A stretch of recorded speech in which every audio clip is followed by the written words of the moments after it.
only comes alive when it is seen. And books and scrolls thrive on being opened. They were not meant to be locked away in vaults. So the museum conducts regular checks.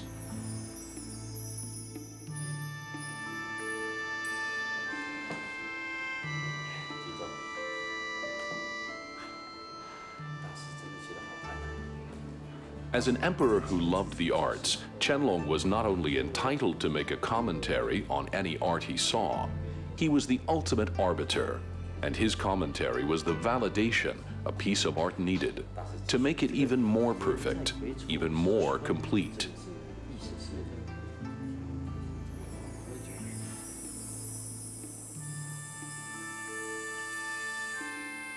He adds his seal in his poems and his comments on other kind of three-dimensional artwork as well.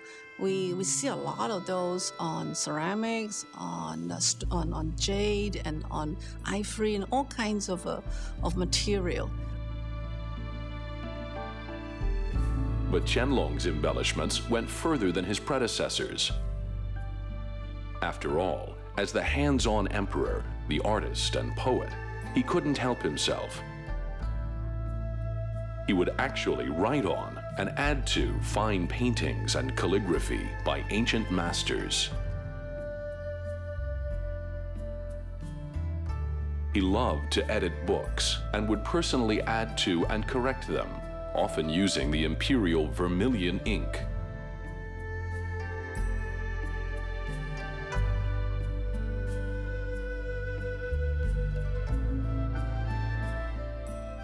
And the ultimate accolade, he sent these Neolithic jade axe heads, used in rituals thousands of years ago, to his most skilled craftsmen. Jade is extremely hard to carve, but by Qianlong's day, craftsmen were able to incise even the finest writing onto them. In this case, the emperor's own poetry.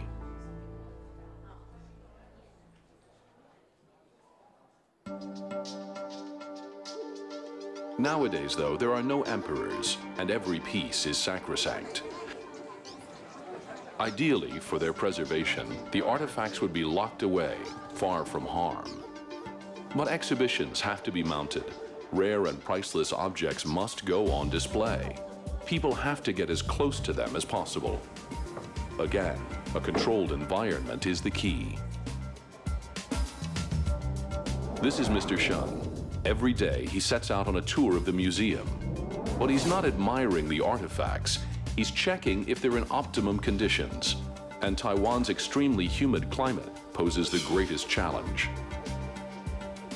If controlling a small cabinet is tricky, then far more challenging is the housing for some of the collection's larger items.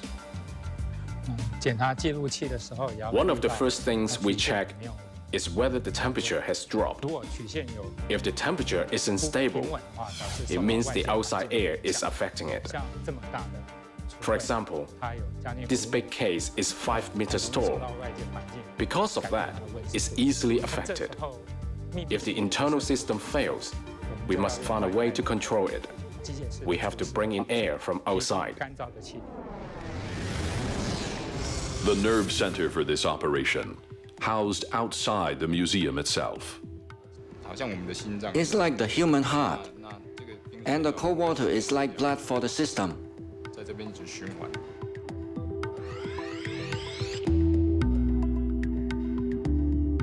It's an astounding system where everything can be controlled within the museum.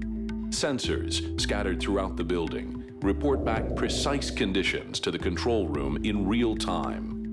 Even the position of the sun as it moves across the building causes one side of the museum to be warmer than the other.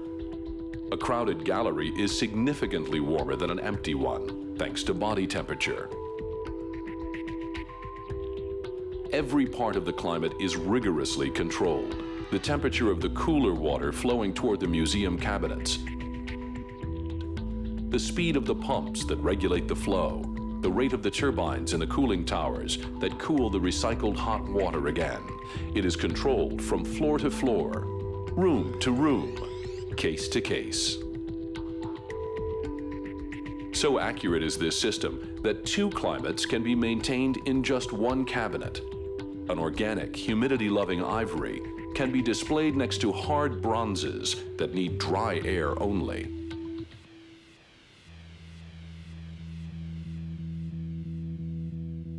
But there's one thing that's even more important than keeping temperature and humidity perfect.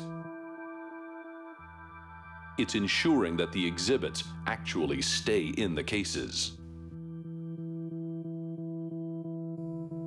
Put out priceless objects, and for some, it's just temptation on display. But it would be a brave thief who tried to walk out with one of Qianlong's beloved possessions. Everywhere you look, there's someone looking at you.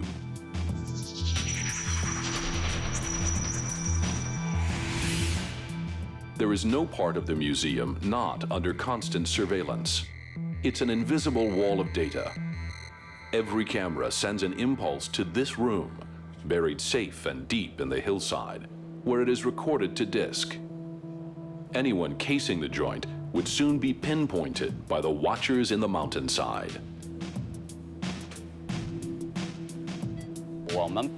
Our responsibility is to protect these artifacts and expend a certain amount of our heart's blood doing it.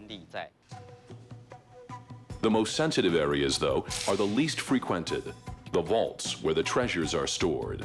And here, not even museum staff are entirely trusted. Once again, there are rigid protocols in place. Nobody can just wander in. There are museum staff who have worked here 30 or 40 years, and they've never set foot in the mountain vault. And those carefully vetted few who are authorized to enter the high security areas can never do so alone.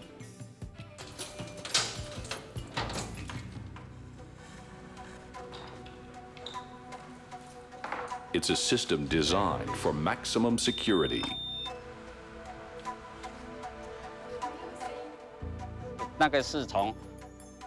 This rule was started back in the mainland, before the National Palace Museum opened here in Taiwan. Like everyone here, the security officers feel a special connection to the imperial treasure. They are truly dedicated to protecting their heritage, whatever it takes. Security has always been hard work. 24 hours a day, no break all year round.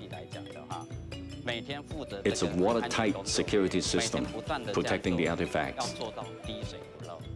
This is the only way we can ensure the safety of our treasures. And we are proud of the responsibility.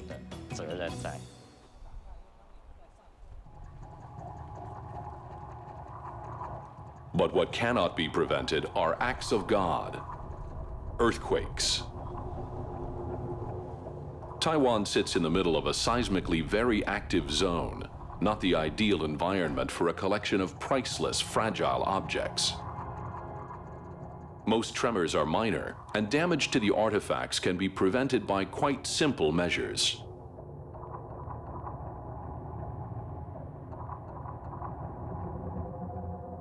Scrolls of painting and calligraphy are kept wrapped in cabinets, which are themselves tethered so as not to tumble in a quake.